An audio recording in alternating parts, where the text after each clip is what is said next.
पंजाब कृषि विश्वविद्यालय में भूमि और पानी की बचत इस विषय पर खोज और प्रसार माहिरों की गोष्ठी आयोजित की गई। कोरोना काल के बाद पहली बार ऑफलाइन कार्रवाई की गई। इस गोष्ठी में खेतीबाड़ी विभाग PAUKVK के वैज्ञानिक शामिल हुए।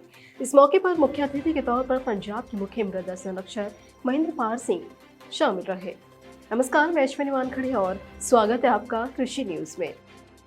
प्राकृतिक खेती करने वाले किसानों के सम्मान में भारत सरकार की नीति आयोग ने देश के 100 किसानों की कहानी को एक किताब में प्रकाशित किया है। इसमें फर्रुखाबाद कायमगंज रोड स्थित कुड़ियानधीर गांव के हिमांशु गंगावार की भी कहानी शामिल है।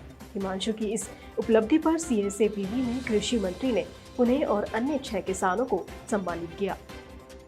कृषि और किसान कल्याण विभाग की ओर से कृषि यंत्रों पर किसानों को अनुदान का लाभ मिलेगा, लेकिन इसके लिए किसानों को 20 मई तक आवेदन करना होगा। हालांकि इसके लिए पहले 9 मई अंतिम तिथि घोषित की गई थी, लेकिन सरकार ने अधिक से अधिक किसानों तक योजना का लाभ पहुंचाने के मद्देनजर अब 20 मई तक आवेदन की तिथि बढ़ा दी है।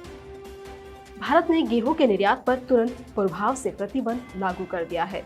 आधिकारिक अधिसूचना के अनुसार भारत ने बढ़ती घरेलू कीमतों को नियंत्रित करने के लिए ये फैसला लिया है। DGFT ने कहा कि गेहूं के निर्यात नीति तत्काल प्रभाव से प्रतिबंधित है। यह भी स्पष्ट किया गया कि भारत सरकार द्वारा अन्य देशों को उनकी खाद्य सुरक्षा जरूरतों को पूरा करने के लिए और उनकी सरकारों के अनुरोध के आधार पर दी गई अनुमति के आधार पर गेहूं के निर्यात की अनुमति दी जाएगी। ऑप्टिकल इल्यूजन किसी को भी आसानी से भ्रमित कर सकता है और इंटरनेट पर इसके भरमार है। अब एक सिक्योरिटी गार्ड की तस्वीर आपको और ज्यादा कंफ्यूज कर देगी। दरअसल शेयर की गई तस्वीर में एक सुरक्षा गार्ड एक बंद दुकान के सामने एक कुर्सी पर बैठा नजर आ रहा है। हैरानी की बात तो यह है कि इस फोटो में शख्स का सिर नहीं दिख रहा है। तस्वीर के पीछे के रहस्य को समझने में लोगों को काफी समय लगा और बाद में पता चला कि गार्ड तो छक्के ले रहा था और इस बीच उसका सिर बहुत पीछे चला गया, जो तस्वीर में नजर नहीं आया। तो वहीं इस पोस्ट को अब तक 11,000 से ज्यादा लाइक और ढेरों रिएक्शन मिल चुके हैं। टेक्निकल फील्ड में डिग्री डिप्लोमा कर जॉब खोजने वाले हजारों यूथ मिल जाएंगे, लेकिन हम आपको ऐसे IIT गोल्ड मेडलिस्ट कपल अर्पित महेश्वरी और साक्षी महेश्वरी के बारे में बता रहे हैं, जिन्होंने 1.5 करोड़ के पैकेज की जॉब छोड़कर उज्जैन में 1.5 एकड़ जमीन पर पर्माकल्चर फार्मिंग की है। वे फल, सब्जियां, दालें और अनाज उगा रहे हैं। एग्रो टूरिज्म के कल्चर को बढ़ावा देने के लिए उन्होंने सोशल साइट्स पर ब्लॉगिंग और चैनल भी बनाए हैं।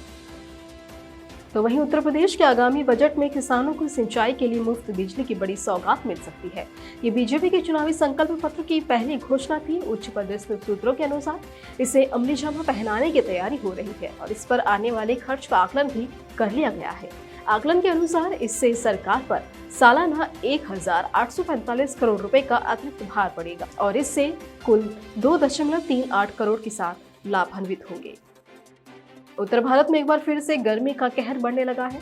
राष्ट्रीय राजधानी में अधिकतम तापमान में लगातार वृद्धि दर्ज की जा रही है। मौसम विभाग ने राजस्थान और दिल्ली समेत कई राज्यों के लिए हीट वेव की चेतावनी भी जारी की है। मौसम विभाग के अनुसार दिल्ली में न्यूनतम तापमान 28 डिग्री सेल्सियस रहने वाला है, जबकि अधिकतम तापमान 44 डिग्री सेल्सियस तक रहेगा। इसी तरह की अन्य खबरों के लिए जुड़े रहिए कृषि जागरण के साथ। धन्यवाद।